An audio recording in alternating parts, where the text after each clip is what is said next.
I used to feel very overwhelmed about the future of the world. I still do sometimes, obviously. I'm not immune to the pessimism, but I've had so many times where people have said to my face, even like journalists interviewing me or CEOs of companies, where they're like, it's so great that someone like you is doing this, right? Like, good on you for doing it. And I look at them and I think, what the fuck are you doing it? What the hell? Like, why is it that somehow the responsibility for rectifying obvious wrongs, the exploitation of human labor, the extraction of natural resources in unsustainable ways, the production of waste in the form of pollution to the air, soil, and oceans, is my responsibility? I'm like, what the fuck? Like, that to me seems a complete joke.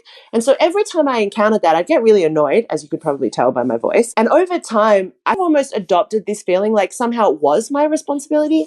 And then I had to really reflect on that. And I got to this realization that I, as one person, cannot save the world. I cannot fix all these problems. I can only really genuinely work on changing the way I exist in the world. And that change that I make will influence other people if done well. And that is the essence of all the work that I've done. Even though, yes, I'm an educator, when I teach through my own experience, I teach people what I've learned.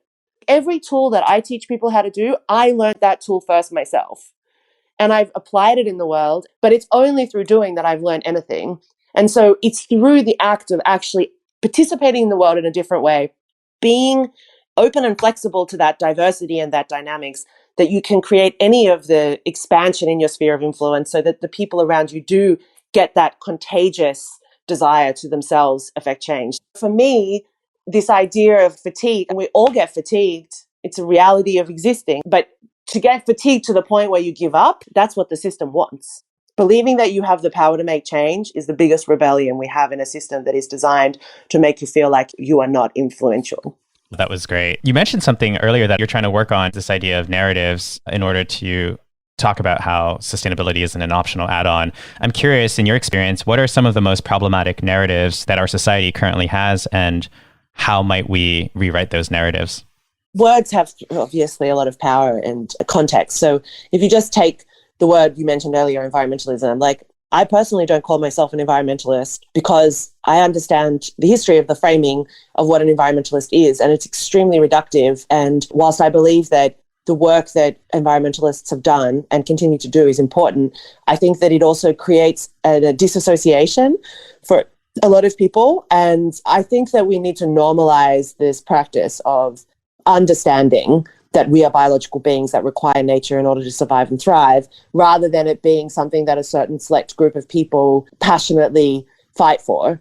The real danger that we have is that the legacy of the framing of tree-hugging hippies and all of the second wave environmental movement, which happened in the 70s, all of the legacy of that framing still weighs down good people with good intentions inside organizations, inside governments, independent entrepreneurs, trying to create a more sustainable and equitable future. We have now with people who weaponize terminology against people who are trying to do good things.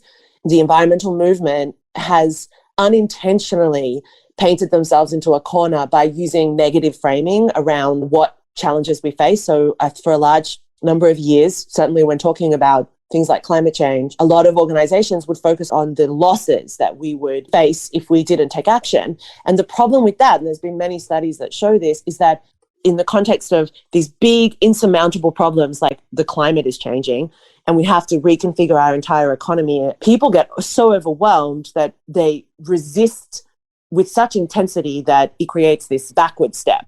Now, climate change has become more normalized, thankfully, in the last 2 years especially. But I think a lot of time was lost in focusing on the negative framing. And I personally believe that humans can design a future that is better than today. I think we have a lot of challenges. We have a lot of inertia. But I don't think fixating on all of the negative things without always bringing a solution to the table will get us anywhere.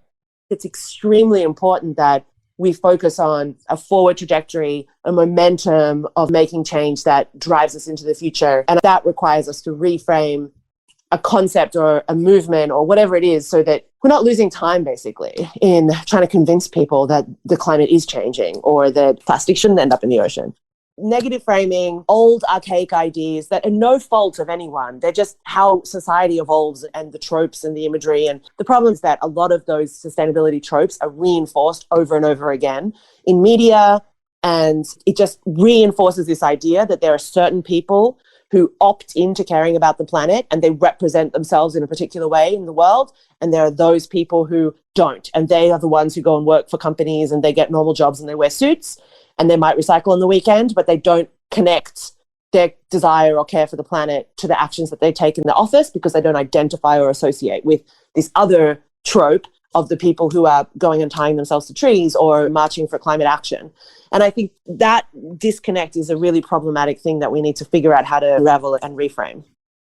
Alrighty, friends, if you liked what you heard in that little snippet and you feel inspired, make sure to subscribe right here on YouTube and head over onto your favorite podcast player to look for the Impact Everywhere podcast to find more inspirational guests just like this every single week. My name is Benjamin Von Wong, and I hope you have a wonderful week. Stay positive because impact is everywhere.